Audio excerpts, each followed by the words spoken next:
Kalos stands, I know your hopes and dreams were crushed with the Scarlet and Violet DLC.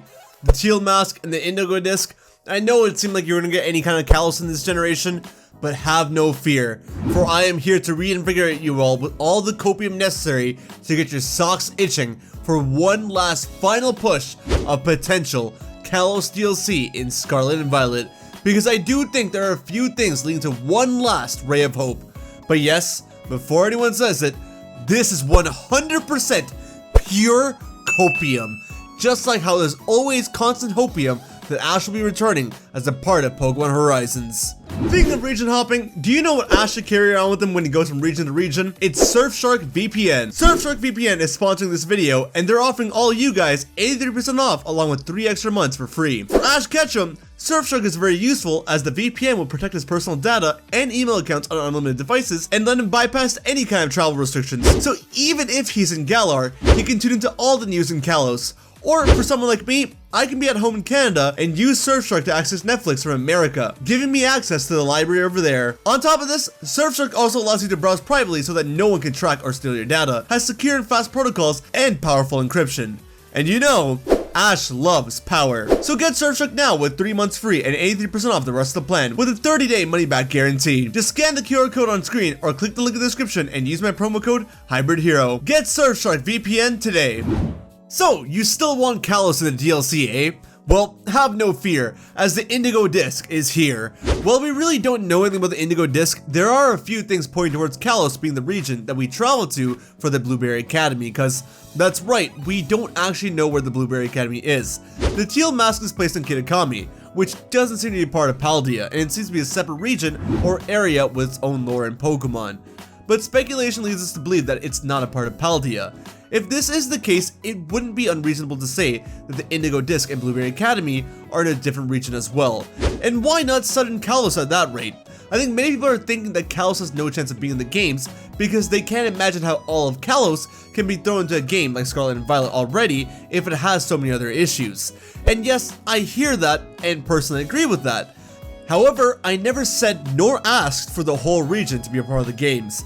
I specifically only asked for and wanted Southern Kalos, which I think is not a good enough portion to be just popped into the games. It was small enough that X and Y said that we didn't have to explore it, so I think it's small enough that we can explore it in Scarlet and Violet. Another thing is that it's been noted how the outfit colors for the Blueberry Academy are that of the French flag, blue, white, and red, which on its own, it's not something that I personally think is anything too crazy, but it's definitely something worth noting. Blueberry Academy also being in the middle of the water means that it can practically be anywhere, and Southern Kalos does have bodies of water nearby.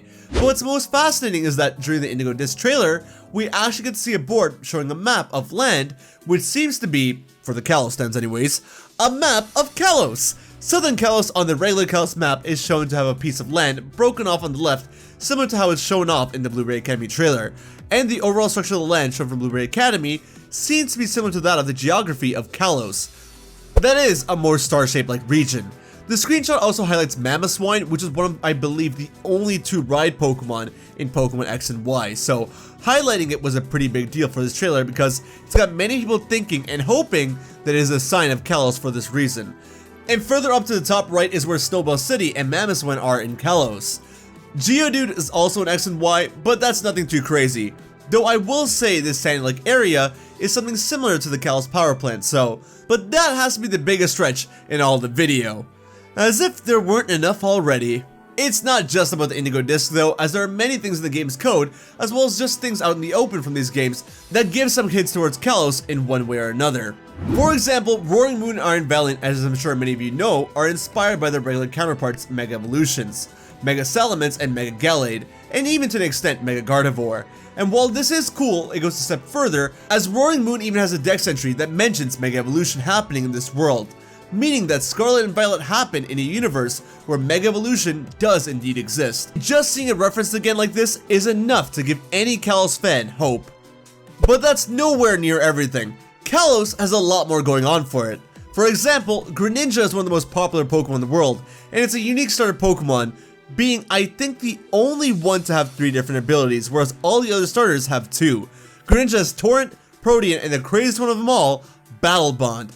Now previously, Balabon used to transform Greninja into Ash-Greninja, and it was a major power boost for the Pokemon. But now that Ash is gone, they reworked Balabon in Scarlet and Violet, but the very fact that they reworked Balabon and coded it in here is crazy, because that means they intend to bring Balabon Greninja back in some way. But why do that unless Greninja will become relevant again?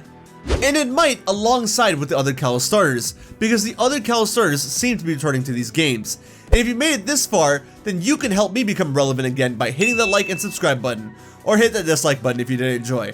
Whatever works, I just need some help reviving my channel, that's all. But anywho, the Kalos starters seem to be going through the revival because they seem to be coming back in the DLC alongside all the other starters. Now I know, since all the starters are coming back, it may not seem like such a big deal, but they're trying to hide the Kalos Unova and Kalos starters because their dex entries got deleted from the game, alongside Carbink's dex entry, which is really odd to me because why get rid of Carbink's dex entry if it wasn't important at all? It's possible that Carbink and Diancie play a bigger role in the Indigo Disc, and maybe has something important to do with the Terra Crystals themselves, and maybe it's through that we get to see the remnants of Kalos. We did see the genies in Legends Arceus after all. But you know who we never got to see at all?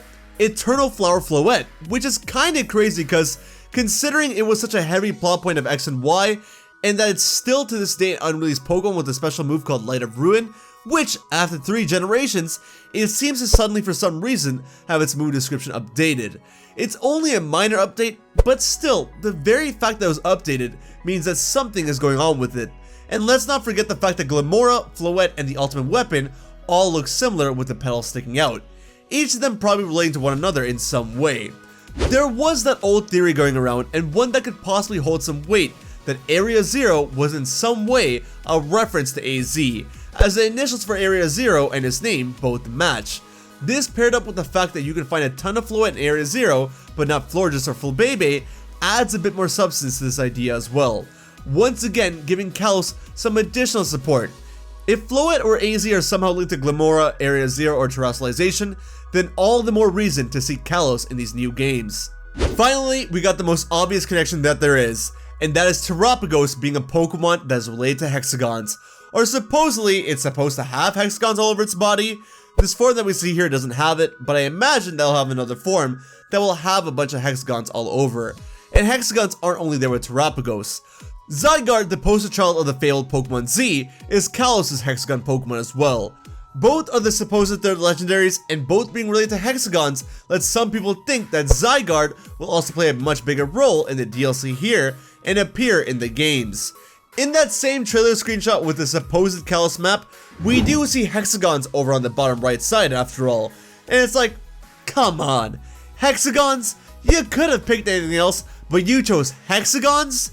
Surely this has to do with Zygarde in some way. And through Zygarde, that of course means Kalos, baby! Let's go, Copium! Yeah, we really are desperate out here. Thanks for watching, guys. I hope you enjoyed. Take care of yourselves, have a wonderful day, and I'll see you over on the next video, alright? Later!